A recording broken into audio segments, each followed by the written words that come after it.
Leia a Bíblia em um ano.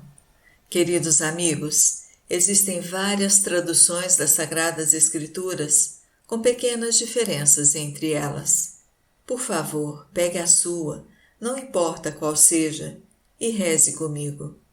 Eu leio com vocês a Bíblia Sagrada, tradução da CNBB, 9ª edição.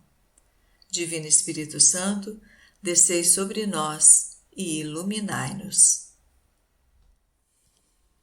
Ezequiel capítulo 29.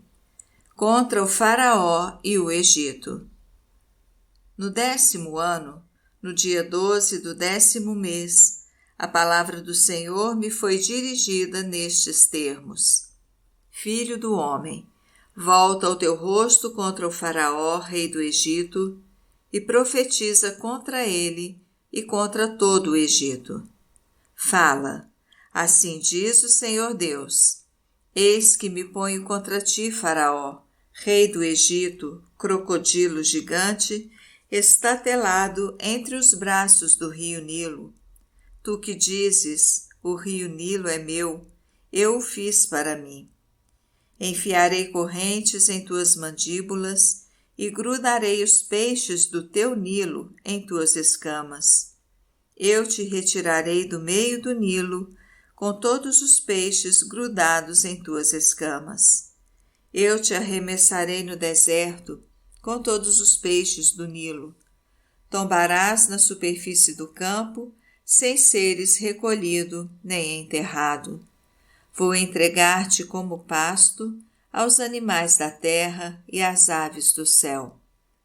E todos os habitantes do Egito saberão que eu sou o Senhor, pois tens sido um suporte de caniço para a casa de Israel.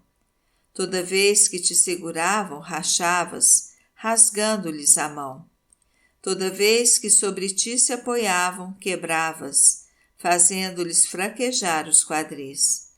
Por isso assim diz o Senhor Deus: trarei contra ti a espada e exterminarei do meio de ti pessoas e animais.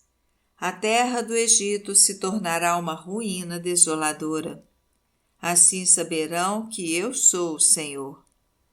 Por teres dito, o rio Nilo é meu, eu o fiz para mim, por isso aqui estou contra ti e o teu Nilo, para reduzir a terra do Egito a uma ruína desoladora, desde Magdol até Siene e até a fronteira da Etiópia. Nenhum pé de gente ou de animal transitará por ele. Despovoado ficará durante 40 anos. Tornarei o Egito o mais desolado de todos os países, e suas cidades ficarão por 40 anos mais arrasadas que todas as cidades em ruínas. Dispersarei os egípcios entre as nações e os espalharei pelos países. Pois assim diz o Senhor Deus: passados 40 anos, reunirei os egípcios dentre os povos por onde foram dispersados. Mudarei a sorte dos egípcios, trazendo-os de volta à terra de Patros, sua terra de origem, onde formarão um modesto reino. Será o mais modesto dos reinos, e jamais tornará a se elevar acima das nações. Eu os reduzirei para não dominarem sobre os povos. Eles deixarão de ser para a casa de Israel um motivo de confiança, mas serão a lembrança da culpa de Israel se ter voltado para eles. Assim saberão que eu sou o Senhor Deus. Nabucodonosor conquistará o Egito. No 27º ano, no dia 1º do 1º mês, a palavra do Senhor veio a mim nestes termos: Filho do homem, Nabucodonosor, rei da Babilônia, submeteu seu exército a um grande esforço contra Tiro. Todas as cabeças ficaram calvas e todos os ombros esfolados. Mas não houve compensação por parte de Tiro, nem para ele, nem para o exército, pelo esforço empenhado contra a cidade. Por isso assim diz o Senhor Deus: entregarei o Egito a Nabucodonosor, rei da Babilônia.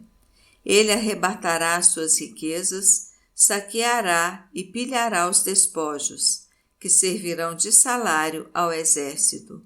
Como recompensa pela qual trabalhou, eu lhe darei a terra do Egito, pois ele e seu exército trabalharam por mim. Oráculo do Senhor Deus. Naquele dia, farei desabrochar uma força para a casa de Israel e te darei a coragem de falar no meio deles. Assim saberão que eu sou o Senhor. Ezequiel capítulo 30. O dia do Senhor contra o Egito. A palavra do Senhor veio a mim nestes termos: Filho do homem, profetiza dizendo: Assim diz o Senhor Deus: soltai uivos de dor por aquele dia, porque está próximo o dia, está perto o dia do Senhor. Será um dia de nuvens, a hora das nações. A espada entrará no Egito, haverá angústia na Etiópia, quando tombarem as vítimas do Egito, quando suas riquezas forem arrebatadas e os seus fundamentos forem demolidos. A Etiópia, Líbia e Lídia, toda a Arábia, Cube e a população do país aliado tombarão com eles pela espada. Assim diz o Senhor: cairão os que apoiam o Egito, está decadente o orgulho de sua força. De Magdol a Siene tombarão pela espada, oráculo do Senhor Deus. Será o mais desolado dos países, e suas cidades serão as mais arruinadas das cidades. Saberão que eu sou o Senhor, quando atear fogo no Egito, e todos os que o ajudam forem destruídos. Naquele dia sairão mensageiros em navios para aterrorizar a tranquila Etiópia. E entre eles haverá angústia nesse dia do Egito, pois ele já vem. Assim diz o Senhor Deus: porei fim às riquezas do Egito por meio de Nabucodonosor, rei da Babilônia. Ele e sua gente, a mais temível das nações, serão trazidos para devastar o país. Puxarão das espadas contra o Egito e encherão o país de cadáveres. Transformarei os braços do rio Nilo em terra seca. Venderei o país a malfeitores. Por mãos de estrangeiros devastarei o país e seus recursos. Eu, o Senhor, falei. Assim diz o Senhor Deus: acabarei com os ídolos e porei fim aos deuses de Mênfis. Não haverá mais príncipe no Egito e incutirei pavor no país. Devastarei Patros, atearei fogo em Tanis e farei justiça contra Tebas. Despejarei meu furor sobre Sim, praça forte do Egito, e aniquilarei as riquezas de Tebas. Atearei fogo no Egito, Sim se retorcerá de dor, brechas se abrirão em Tebas, e Mênfis será atacada em pleno dia. Os jovens de Heliópolis e de Bubaste tombarão pela espada, e sua população irá ao cativeiro. Em Táfnis o dia ficará escuro, quando eu quebrar ali os cetros do Egito e lançar o orgulho de sua força. Nuvens cobrirão o país, e suas filhas irão para o cativeiro. Quando eu fizer justiça contra o Egito, saberão que eu sou o Senhor.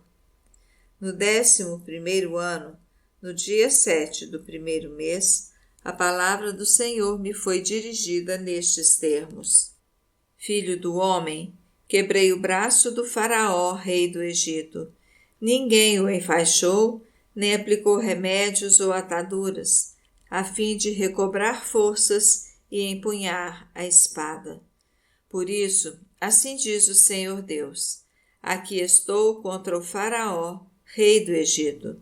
Vou quebrar-lhe os 2 braços, tanto o braço bom como o já quebrado, e farei cair a escada de sua mão.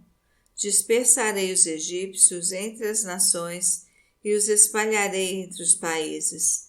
Fortalecerei os braços do rei da Babilônia, entregando-lhe a espada da mão.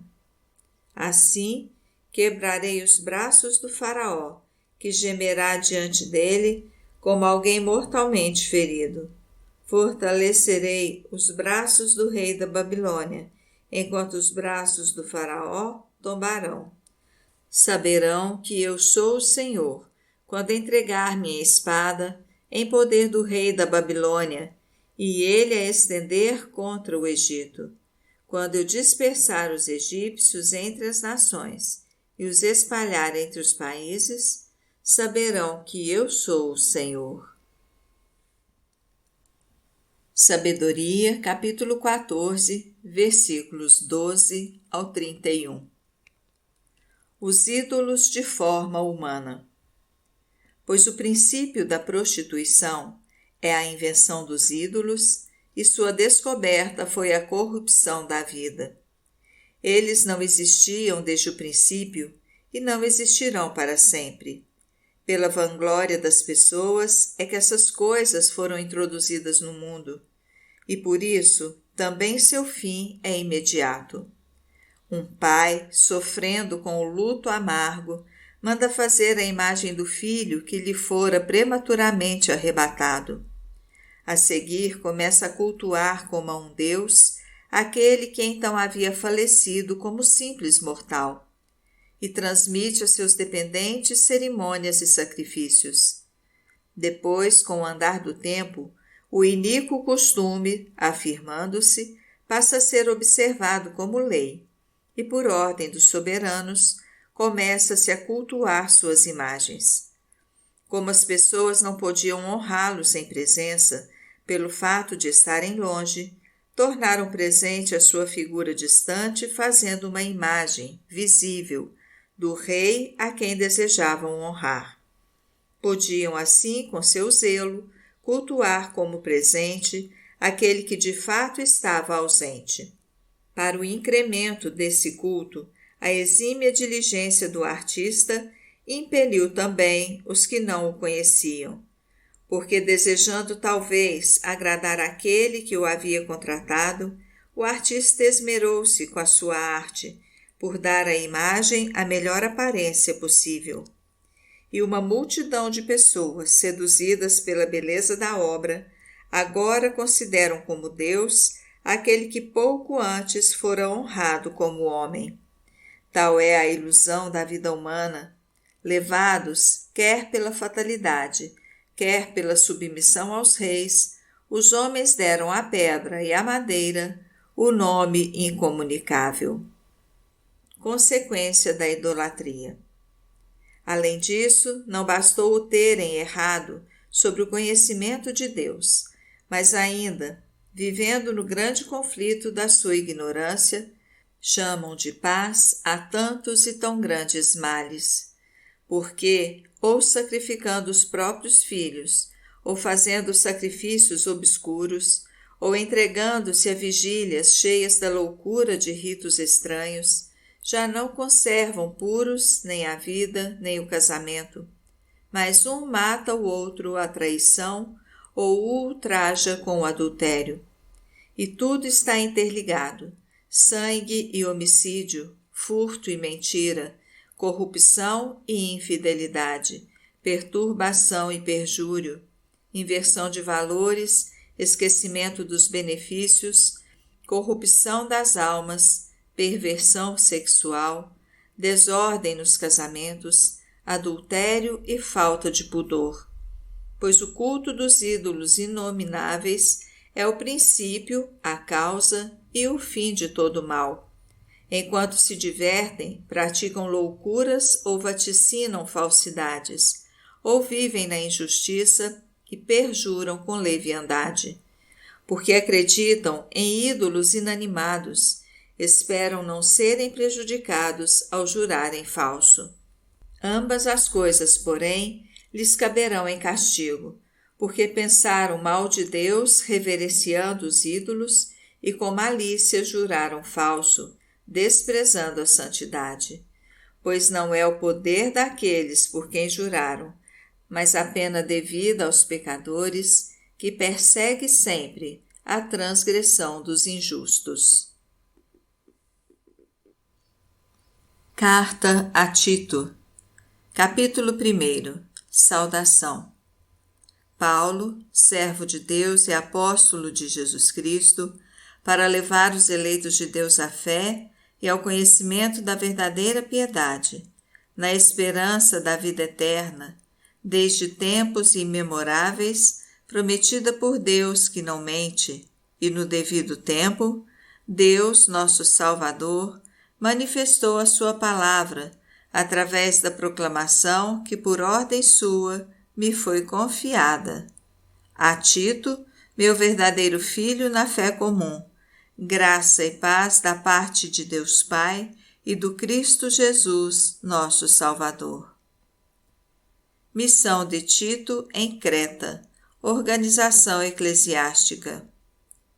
Eu te deixei em Creta para organizares o que ainda falta e constituíres presbíteros em cada cidade, conforme as instruções que te dei, a saber: o candidato seja isento de acusação, casado uma só vez, tenha filhos crentes que não se possa acusar de devassidão, nem sejam rebeldes, pois é preciso que o bispo, como administrador de Deus, seja isento de acusação, não seja arrogante, nem colérico, nem dado ao vinho, nem violento, nem avarento.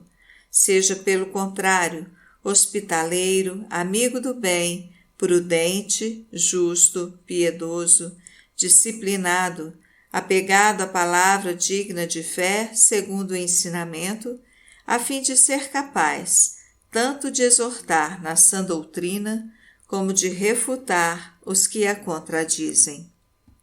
Os falsos mestres. De fato, existem muitos rebeldes, faladores fúteis e impostores, principalmente entre os circuncisos. É preciso fechar-lhes a boca. Movidos por vil interesse, transtornam famílias inteiras, ensinando o que não convém. Um deles, seu próprio profeta, disse: os cretenses são sempre mentirosos, animais ferozes, ventres preguiçosos. Este testemunho é verdadeiro. Então, repreende-os severamente, para que sejam sãos na fé e não deem ouvidos a fábulas judaicas, nem a preceitos de pessoas que voltam as costas à verdade. Para os puros tudo é puro, mas para os impuros e incrédulos nada é puro. Até o seu pensamento e a sua consciência estão manchados. Confessam que conhecem a Deus, mas o negam com seus atos. São pessoas abomináveis, rebeldes e incapazes de qualquer obra boa.